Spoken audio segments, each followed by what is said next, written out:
너희는 화목제물을 여호와께 드릴 때 기쁘게 받으시도록 하고 그 제물은 드리는 날과 이튿날에 먹고 셋째 날까지 남았거든 붙여라. 셋째 날에 조금이라도 먹으면 가증한 것이 되어 기쁘게 받으심이 되지 못하고 그것을 먹는 자는 여호와의 성물을 더럽히고 말미암아 죄를 담당하리니 그가 그의 백성 중에서 끊어지리라. 너희가 너희의 땅에서 곡식을 거둘 때 너는 밭 모퉁이까지 다 거두지 말고 내 떨어진 이삭도 줍지 말며 내 포도원의 열매를 다 따지 말며 내 포도원에 떨어진 열매도 줍지 말고 가난한 사람과 거류를 위하여 버려두라.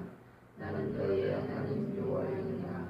너희는 도둑질하지 말며 속이지 말며 서로 거짓말하지 말며 너희는 내 이름으로 거짓 맹세함으로 내 하나님의 이름을 헛되게 하지 말라. 나는 여호와이니라.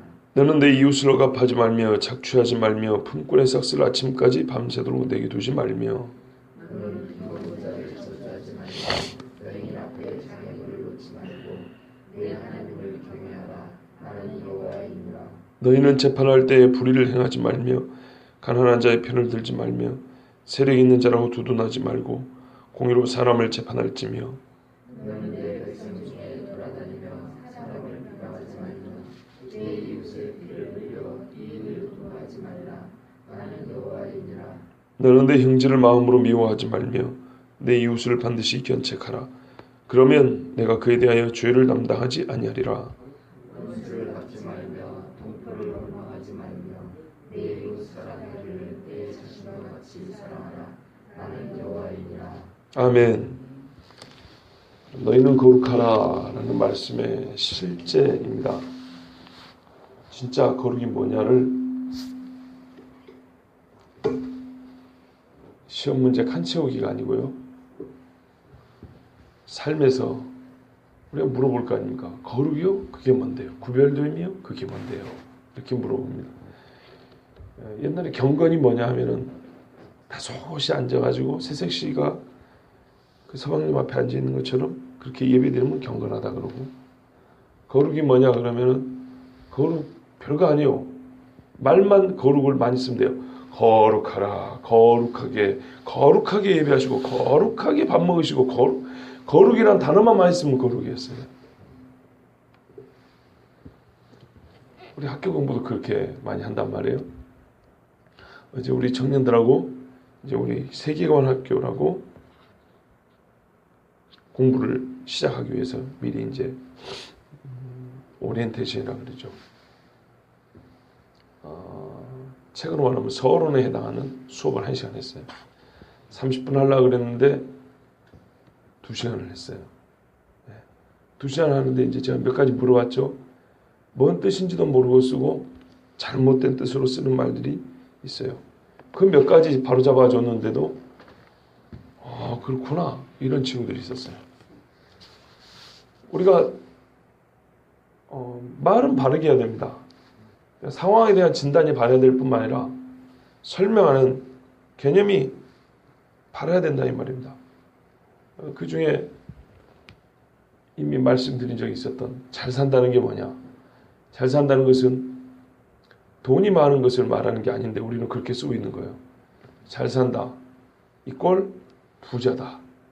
그렇지 않아요. 잘이라는 말은 윤리적으로 옳을 때 잘이라고 합니다. 잘한다.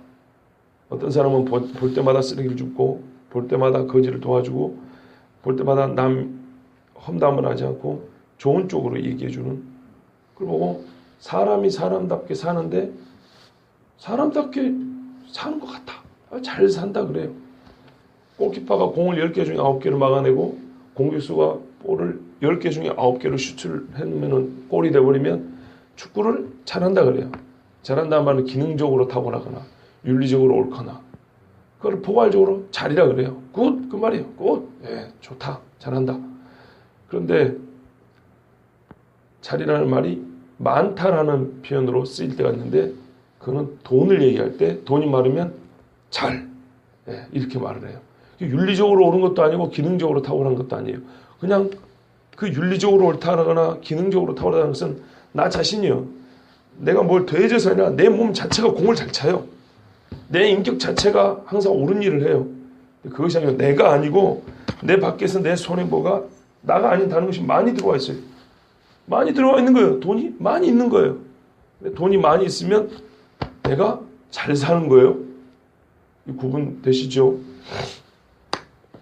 예를 들면 이런 것들 몇 가지 지적해 놨더니 젊은 청년들이 그렇다고. 왜 그래요?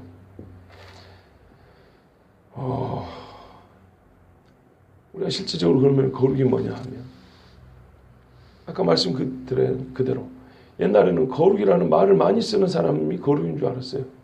거룩하게 예배를 드려야지. 거룩하게 뭐 해야지? 거룩하게 있어. 거룩하게. 뭔지도 모르고 그냥 거룩이 하면 하여튼 하면 안 되는 것들 거룩이라고 생각했어요. 그러나 성경에는 보면요. 거룩하라 하고 하라는 것들도 많아요. 오늘 18절에 보세요. 거룩은 한마디로 하라예요. 하라. 하지 말라가 아니고. 보세요. 거룩하라. 이 자체가 긍정의 명령이에요. 근데 거룩의 최고가 뭡니까? 내 이웃을 내 몸과 같이 사랑하라. 이게 거룩이 왔다예요. 근데 반대로 말하면 너 자신만을 사랑하지 말라. 이게 거룩이에요. 긍정의 표현만큼 부정의 표현 함께 있는 게 거룩이에요. 사랑하라. 불의를 기뻐하지 말라. 불의를 기뻐하지 않은 만큼 진리를 기뻐해요. 이게 사랑입니다. 그래서 우리가 거룩이 뭐냐 하면은 거룩이란 말을 많이 쓸 게 아니고 그것을 잘 들어봐야 되는데요. 하나님은 추상적으로 거룩을 가르쳐주지 않고 실제 삶에서 가르쳐주셨어요. 예수님의 비유도 보세요. 천국이 뭐냐?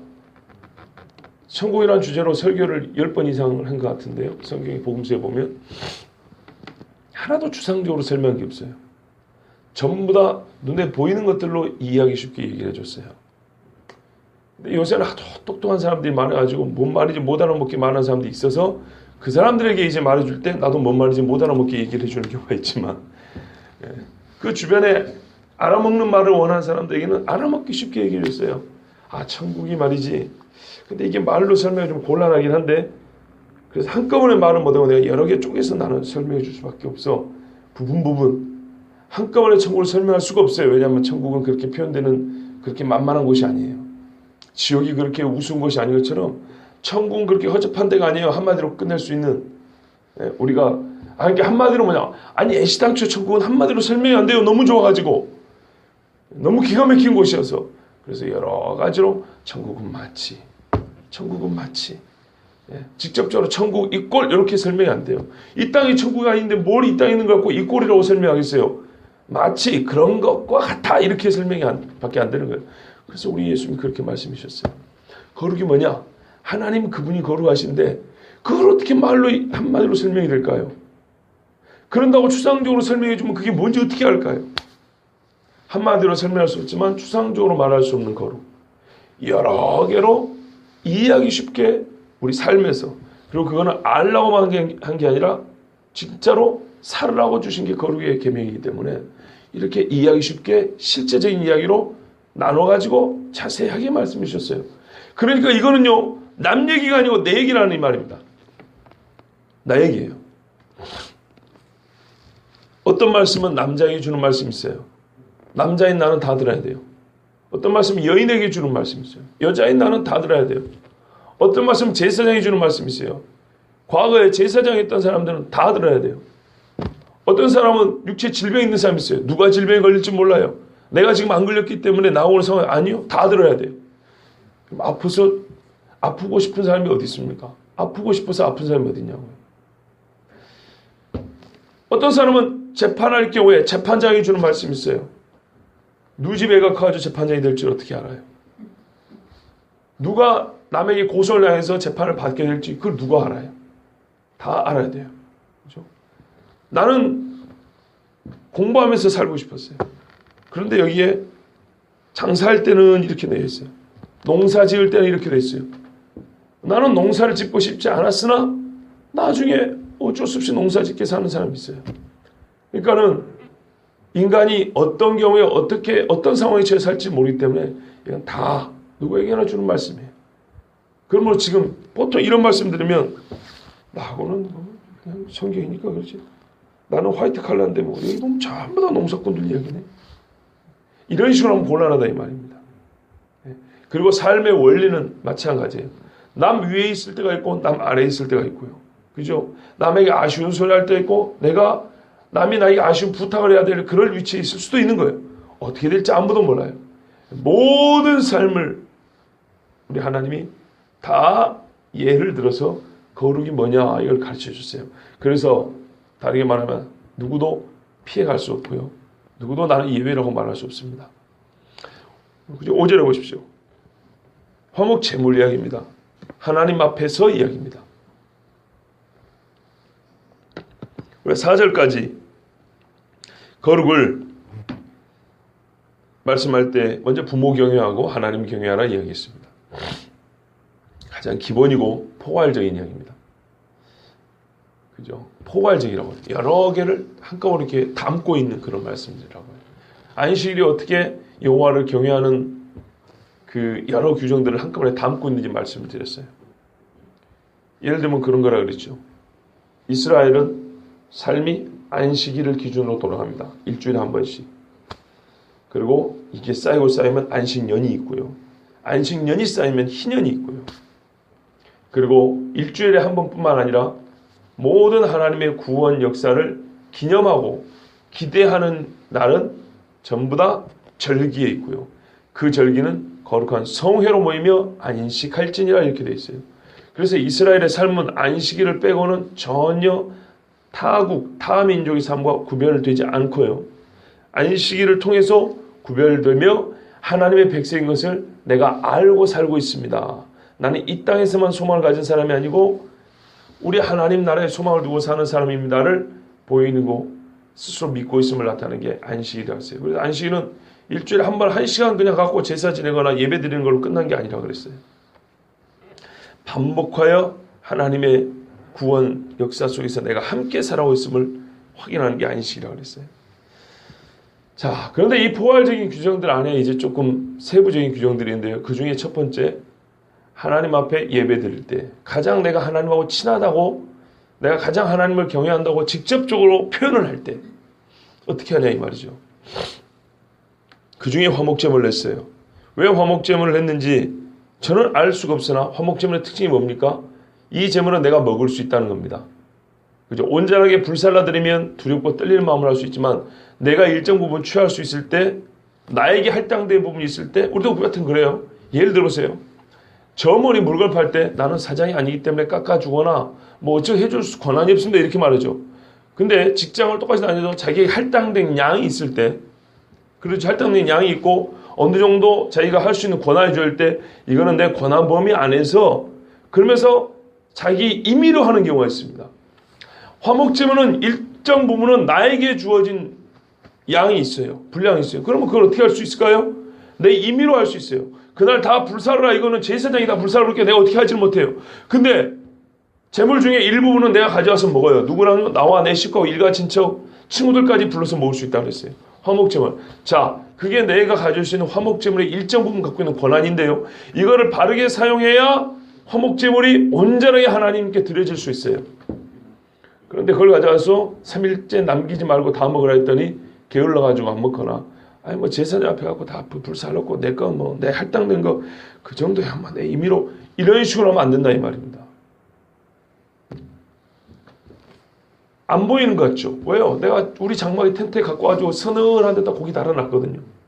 사람들이 저기 웬 고기요? 그러면 정확히 얘기해 주라는 거 화목제물로 드리고 나한 몫으로 가져온 거라 이 말이죠. 이래야 되는데 거짓말을 해가지고 왜냐하면 그렇게 하면 반드시 이틀 안에 뭐가 된대요. 그럼 사람들이 식구 2명밖에 안 되는데 뒷다리를 하나 가져왔어요. 예를 들면 그거 다 먹을 수가 없어요. 그러면 사람들이 화목제물 다 알잖아요. 누구라도 같이 잔치하면서 먹을 수 있다는 걸. 먹고 싶겠죠. 고기 먹는 게 귀한 시대인데 아까워서 남주기 싫어서 그래서 애끼고 먹다 일주일 먹는다고 누가 알리야 이거죠. 우리 집 서늘한데 달아놓은 걸 누가 보겠냐 이 말이죠. 하나님 다 보신다는 겁니다. 은밀하게 너에게 할당된 부분이라고 네 맘대로 하지 말고 그죠? 이게 거룩이에요. 하나님이 정한 시기 안에 모든 사람과 함께 이 기쁨을 나누라 하면은 그걸 나눠야 된다는 겁니다. 그렇지 않으면 여호와의 성물을 더럽히는 게 된대요. 제물이란 다 거룩한 거 아닙니까? 너희 몸을 거룩한 산제물로 드려야 하는데 거룩하지 않아요. 하나님을 모욕하는 겁니다. 그리고 이건 죄라 그랬어요. 백성에서 끊어진다 그랬어요. 무서운 겁니다. 나에게 할당된 부분이라고, 내 권한 범위 안에 있다고, 누가 보랴 은밀한 부분에 속하는 일이라고, 그것은 하나님 앞에 끊어지는 죄라 그랬습니다. 7절에 보세요. 가증한 것이 되어서 기쁘게 받으심이 되지 못한대요. 9절에 보시면 농사꾼 이야기죠. 곡식을 거둘 때 내 귀퉁이 베지 말라. 여기만 있는 게 아니고요. 신명기에도 있어요. 포도 열매 딸 때 다 따지 말고 누구요? 가난한 사람, 거류민. 이 가난한 사람이 구체적으로 고아와 객과 과부라고 되어 있습니다. 그 사람들이 거두어가게 하라. 우리는 또 그렇잖아요. 내가 다 거둬가지고 내가 그거 나눠주면 될 거 아니에요. 누가 영광 받아요? 내가 영광 받죠. 그렇게 하지 말라는 겁니다. 그리고 또 하나입니다. 봐보세요. 내가 곡식을 100% 다 거뒀어요. 하나도 남김없이. 그런 다음에 누구 집에 한 대, 누구 집에 한 말 하고 나눠줘요. 그러면 누가 은혜를 베푸는 셈이 되죠? 내가. 저 사람은 날 보면 굽신굽신해야 되죠? 그죠? 그렇게라도 하는 게 틀린 건 아니에요. 3년 1차시 11전에서 불쌍한 사람 도와주라. 이것도 뭐 아름답죠. 그런데 더 아름다운 걸 가르쳐준 거예요. 진짜 거룩한 걸 가르쳐준 거예요. 도움을 받는 사람이 부끄럽지 않도록. 그리고 남는 것을 자기가 직접 따지요. 남의 땅이지만은 추수할 수 있는 기쁨을 일정 부분 나눠주는 거예요. 받아 먹는 기쁨뿐만 아니라 추수하는 기쁨을. 유대인은요 6분의 1을 남겨놨어요. 유대인의 전통에 보면 6분의 1입니다. 엄청나죠. 내 귀퉁이 빼고요. 떨어진 거 옛날에 요즘에 기계로 하는 게 사람 손 하다 보면 많이 떨어져요. 그것만 주워도 상당히 나옵니다. 그 룻기 보시면 룻이 그래요. 룻이 와서 밥 먹어라, 물 먹어라, 물 마셔라 이렇게 보아스가 이야기를 해주니까 룻이 황공해가지고 어르신 나는 품꾼도 아닙니다. 우리는 처음부터 품꾼이라고 생각해 전혀 품꾼 아니에요. 룻은 품꾼도 못 들어갑니다. 나는 품꾼도 아닌데 나에게 먹을 양식을 주고 이렇게 잘해주십니까? 그러니까 보아스가 네 시어머니한테 하늘 내가 들었다. 걱정하지 말고 그것도 같이 먹고. 말 그대로 거지입니다. 거지. 품꾼들이 추수하고 떨어뜨린 거 뒤에 가면서 주워가는 사람입니다. 그렇게 왔는데 품꾼처럼 대우를 해준 겁니다. 그러니까 룻이 얼마나 황송했던지 그렇게 멋진 사람이 보았습니다. 그 줍는 사람이 부끄럽지 않도록, 도움받는 사람이 부끄럽지 않도록, 지혜롭게 돕는 사람은 도움받는 사람이 처량하지 않고 자존심 상하지 않고도 도움을 받을 수 있도록 최대한 노력을 합니다. 하나님은 그렇게 말씀하셨어요. 여차하면 내 자랑 되니까 그렇게 하지 말고 이렇게 추수 끝나가면 저녁 때나 밤에 와가지고 이렇게 싹 걷어간다 이 말입니다. 포도도요 하나하나 딴 게 아니라 일부러 그냥 지나가면서 대충 재피는 대로 따로 가는 거예요. 요즘 말로 하면 이런 거예요. 그 뭐랄까요? 과수원에 포도 농사를 하지 않습니까? 그럼 이거는 과일 중에 수박이 됐든 사과가 됐든 동일한 원리가 적용되는 겁니다. 장사하는 사람들은 상품성이 있는 것을 따죠. 그죠? 그 말이에요. 상품성이 있는 것은 네가 다 따도 괜찮은데 좀 가치가 좀 떨어지거나 좀 더 기다려야 되거나 이런 거는 굳이 그걸 따가지고 어떻게 또 익혀가지고 팔 생각하지 못해 또라 이 말이에요. 그러면은 밤에 가난한 사람들이 와가지고 자존심 상하지 않고 또 하나님이 거두어둔 것들을 땅에서 직접 거두는 그 기쁨을 누리면서 다 거두다가 상품성은 없지만 먹고 살만 하거든요. 그래갖고 살도록 해라. 하나님이 얼마나 따뜻한 분이냐 한번 생각을 해보세요. 정말로. 우리 시골에서도 말입니다. 바다에서 농사도 있지만 바다 이야기가 없기 때문에 바다 이야기를 해주면 그물에 고기를 많이 거둬오는 분들이 있어요. 그럼 주로 멸치를 잡아요. 멸치 외에 잡다한 고기들이 또 걸려옵니다. 그러면은 좀 주석을 해가지고 그 비료푸드 같은데 비료푸드라는 게 사료푸드 같은데 이런 거 있죠. 여기다가 푹싹 말고 그거를 또 이렇게 가져오는 사람도 있어요. 그걸 집에 가지고 구워 먹거나 아니면은 뭐 지져 먹는다 그러는데 지리를 해 먹거나 아니면은 그 매운탕을 끓여 먹거나. 왜요? 이 사람은 멸치가 필요한 사람이에요. 멸치로 가공을 해가지고 먹고 사는 사람들이기 때문에 나머지 고기는 굳이 없어도 되는 사람들이에요. 그러나 자기 그물에 걸려 나오기 때문에 소유권은 이 주인에게 있어요. 선주 주인에게. 근데 품꾼들이 그거를 거둬가는데 뭐라 하지 않아요. 그냥 갖고 가라 그래요. 그러면 품삯도 받고 섬에 살지만은 다 바다 일을 하는 게 아니거든요. 정말 가난하게 사는 사람도 있어요. 거기서 나오는 생선이라도 좀 있어야 맛보고 사는 사람도 있다고요. 기쁘게 이렇게 먹고 살 수 있는 겁니다. 원리는 동일하게 적용되는 겁니다. 도둑질하지 말랍니다. 탐욕에서 나온 거죠, 도둑질. 도둑질하는 거는 속이는 것입니다. 강제로 속이는 거죠. 부지중에 속이는 것이 됩니다. 거짓말하죠. 그리고 나서 이것이 심해지면 어떻게 되는지 아십니까? 작은 도둑이 큰 도둑 된다. 이제 바늘 도둑이 소도둑 된다고. 사람 도둑이 하나님 도둑 됩니다. 사람 앞에서 도둑질했던 거 겁이 상실되면요, 하나님 앞에서 도둑질합니다. 성경에 나왔잖아요. 너희가 왜 나한테 도둑질하냐? 하나님, 우리가 언제 도둑질했습니까? 헌물과 11조 이야기라. 도둑질한다 그랬어요. 여러분, 하나 예를 들어 드릴게요. 저희 아버지도 섬에서 사업을 하시지만 전복을 좀 키우고 있습니다. 전복을 키우려고 투자하는 돈이 얼마나 큰지, 하여튼 예를 들었어요.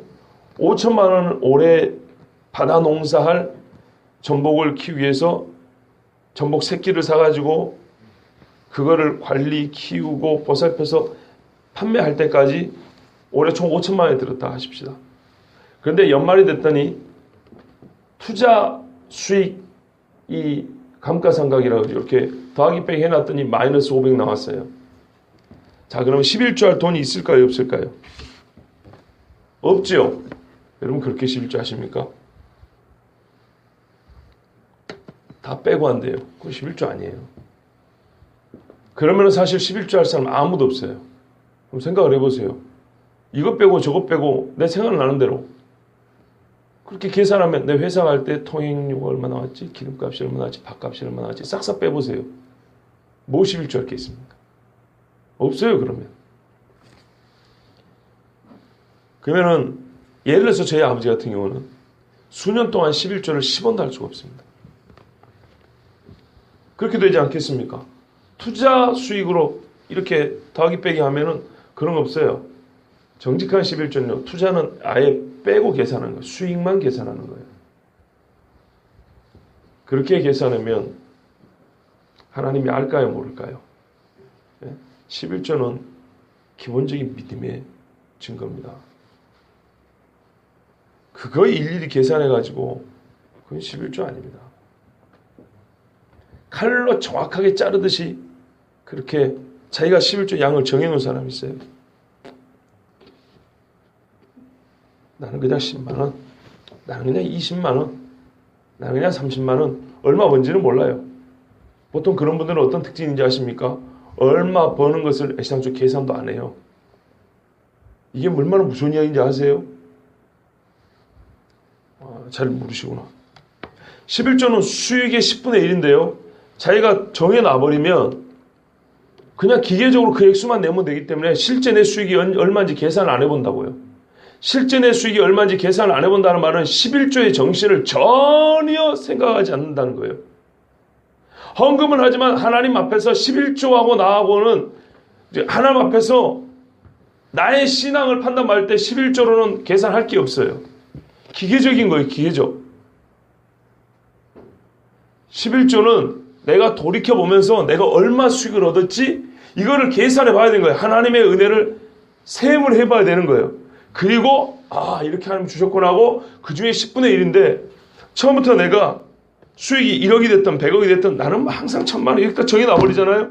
물론 때로는 수익이 500만 원인데도 11조를 1000만 할 수도 있겠죠. 인간적으로 보면 손해가 될 수도 있겠죠. 그런데 헌금이라는 거는 손해이익 개념이 아니에요. 처음부터. 하나님의 은혜에 대한 감사와 믿음의 표현이에요. 우리 기도는 그렇게 하잖아요. 그런데 하나님 앞에 전혀 그 은혜를 따져보지도 않아요. 그냥 딱 정해놓고 기계적으로 해요. 이거는 11조 아니에요. 그러면 안 됩니다. 저는 여러분이 11조 어떻게 하는지 모릅니다. 모르고 그냥 하는 얘기예요. 모르지만 왜 이러냐? 실제로 많은 신앙인들이 그렇게 한다는 것은 굳이 확인해 보지 않아도 알기 때문입니다.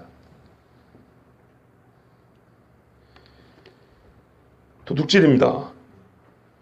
그렇게 따지면은 이 시대에 돈 쓸 데가 얼마나 많고요. 뺄 게 얼마나 많은데요. 11조 할 게 없어요, 실제로. 11조 할 돈이 없다니까요, 그렇게 따지면. 너는 내 이웃을 억압하지 말며, 권력이 있는 자리에, 남을 다스리는 자리에 있는 사람은 절대로 남의 인격을 모독하거나 내가 그 위력을 가지고 내 지위와 권력을 가지고 다른 사람을 괴롭히면 안 됩니다.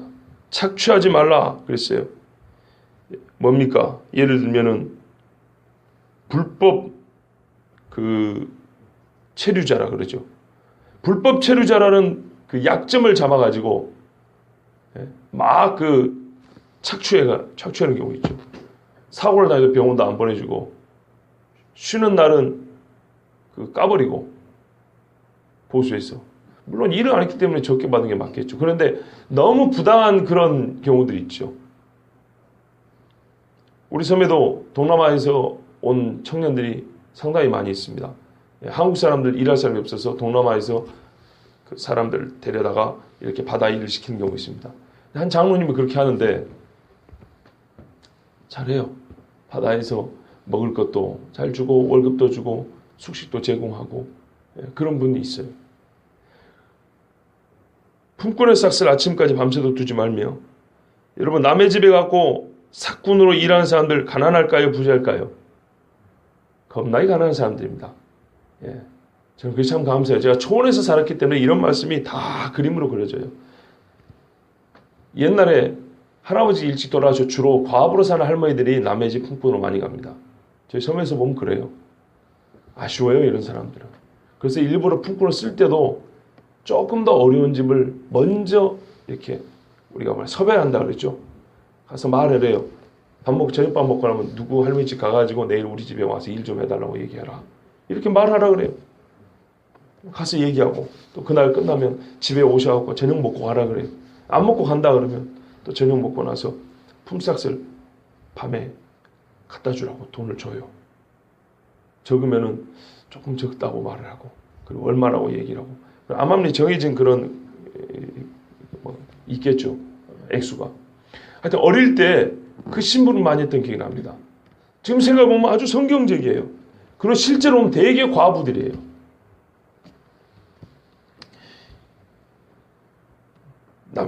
남의 형편을 잘 돌아봐야 됩니다. 누구나 다 부자로 사는 건 아닙니다. 항상 내가 남 위에 있는 것도 아닙니다. 너는 귀먹은 자를 저주하지 말고 맹인 앞에 장애물을 놓지 마. 이건 못해 처먹은 놈이죠. 우리 어릴 때도 어른들이 그렇게 가르쳤어요. 귀먹은 사람은 보통 말도 못합니다. 절대 거기에 그 사람들 앞에서 말 함부로 하지 말아야 했어요. 왜냐? 자기가 말을 못하기 때문에 잘 못 듣기 때문에 남이 앞에서 막 웃으면서 막 얘기라고 하면은 나를 비웃는 것처럼 오해를 할 수 있어요. 비웃는 것처럼 오해를 하는데다가 내가 말을 할 수 있으면 뭐라고 맞짱 이렇게 같이 이렇게 뭐랄까 자기 의견을 얘기를 할 건데 말을 못하니까 사람이 속에서 부글부글 끓겠죠. 그럼 어쩐다 그럽니까? 혹시 못 들어보셨어요? 우리는 다 옛날에 그런 분들 많고 들어보셨을 건데 우리 촌 사투니까 이해하십시오. 버버리 앞에서 벙어리를 말합니다. 버버리 앞에서 절대 그렇게 함부로 하지 말아야 했어요. 그 아들은 자기가 의사표현을 못하기 때문에 말을 못하니까 돌을 던진다 그랬어요. 부하가 치미는데 어떻게 표현할 방법이 없으니까 돌을 던진다는 거예요. 그러면 일이 훨씬 커지고 피해가 서로 커지는 거예요. 그러니까 되도록이면은 귀먹고 말 못하는 사람 우리 촌에도 몇 명 있었단 말이에요. 어른 중에도 있고요. 절대 그분들 앞에서는 함부로 하지 말라고 어른들이 그렇게 가르쳤어요. 성경대로입니다. 맹인이 얼마나 불쌍합니까? 손을 잡고 인도해 주지는 못할 망정 거기다가 똥 깔아놓고 장애물 놔두고 넘어지라고 그리고 막 웃고 이러면 되겠습니까?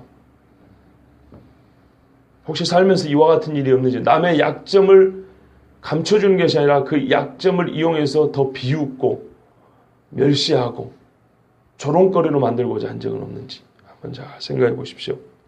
재판할 때 불의를 행하지 말라 그랬어요. 가난한 자나 부한 자라고 이건 아니요. 재판은 지금 항상 내 위치에서 최고로 공의로운 것을 지금 얘기한 걸 들어보세요. 내가 남을 다스리는 자리에 있을 때 내가 남을 고용하는 자의 자리에 있을 때, 내가 건강한 자의 자리에 있을 때, 그때 최고로 공의롭고 최고로 선하게 사는 게 거룩이에요. 재판하는 자의 자리에 있을 때는요, 최고로 선한 게 뭐냐? 가난한 자는 무조건 봐주는 게 아니고, 재판장에 있을 때는 시시비비를 정확히 가려서 옳다 그르다를 얘기해 주는 것이 거룩한 거예요.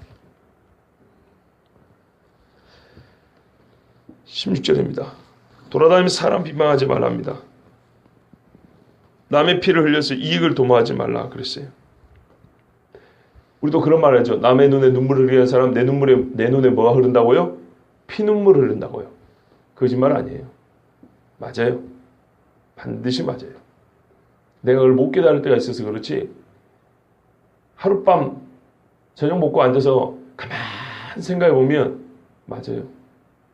빙글빙글 돌아서 다 나에게 옵니다. 그 부메랑이라는 거 있죠. 던져놓으면 이렇게 훅 돌다가 슉슉 가다가 다시 나에게 돌아오는 경우 있죠. 네, 맞아요. 저 같은 경우도 26살 때 깨달았어요. 그래서 그때 시골 교회 사모님한테 그랬어요. 토요일 날 교회가 있었는데 사모님이 뭘 먹을 거 가지고 오셨더라고요. 사모님 얘기 중에, 사모님, 나는 A라는 죄를 지었는데 내가 지금 당하는 고통은 A가 아닙니다. A-가 아니고 B-입니다. 모양이 달라요. 그래서 나는 B라는 죄를 지은 적이 없는데 왜 이 B라는 고통을 당할까 생각해 보니, 나는 A라는 죄를 지었지만 A가 돌고 돌아서 모양을 바꿔서 B라는 모양으로 나에게 들어오는데 이 뿌리는 A에서 시작된 걸 제가 압니다. 그랬어요. 그랬더니 26살 때 그래야겠다니 사모님이, 아따 그 나이에 그걸 깨달았으면 대단합니다 그러더라고요. 근데 혹시 여러분 동의하실는지 모르지만 가만 생각해 보면 하나님 말씀 정확히 맞아요. 그거는 세상식으로 표현한 겁니다. 나는 눈물을 흘리는데 왜 피눈물이에요? 나도 눈물 흘린다 그래야 되죠. 17절 말씀 보시면, 그래서 형제를 어떻게 하라고요? 비방하고 피를 흘려서 이익 도모하지 말고 마음으로 미워하지 말래요. 마음으로 미워하면 어떻게 해요? 예수님이 그랬죠. 지옥에 던져버린다 그랬어요. 살인하는 자와 같다 그랬어요. 그런데 아주 또 이상한 말씀이 있습니다. 미워하지 말라면서 견책하래요. 반드시 견책하래요. 면책은 숨은 사랑보다 나으니라. 이걸 그러니까는 개념 정리를 잘 하셔야 돼요. 면책은 남을 나무란다는 것이 다 미워한다는 건 아니에요. 사랑하기 때문에 면책하고 나무라는 거예요. 그런데요, 남에게 아무 소리 안 한다고 사랑하는 것도 아니에요. 미워하기 때문에 냅둬 그러 그냥 저러다가 어떻게 되겠지, 이런 식으로 가만두는 경우 있죠. 이거는 미워하는 거예요. 숨어있는 사랑보다는 면책이 낫답니다. 그러면 어떻게 됩니까? 내가 말을 해줬기 때문에, 사랑해서 말을 해줬기 때문에 그 죄값을 네가 지지는 아니할 거다 그랬어요. 내가 저 사람이 뻔히 저렇게 놓으면 잘못돼가지고 나중에 큰 손해와 피해를 당할 줄 알면서도 죄를 질 줄 알면서 가만둔다. 그럼 하나님이 나에게 책임을 묻는다는 거예요. 왜냐하면 그 상황에 내 위치에서 말을 해줘야 할 책임이 있었다는 겁니다. 사람의 저울에서는 그게 나타나지 않아요. 그러나 하나님의 계산법에서는 반드시 그게 가려집니다. 그러므로 원수를 갚지 말고 동포를 원망하지 말고 내 이웃사람을 내 자신과 같이 하라. 나는 여호와니라. 이것이 뭐라고요? 모든 율법과 선자의 강례라 그랬어요. 그 중에 반이 뭡니까? 내 이웃 사랑하라 그랬어요. 이웃 사랑이 뭐냐면 지금까지 말씀 봐보세요. 5절부터. 아니면은 9절부터 봐보세요. 9절부터 17절까지만 보더라도 이게 이웃 사랑이구나 알 수 있어요.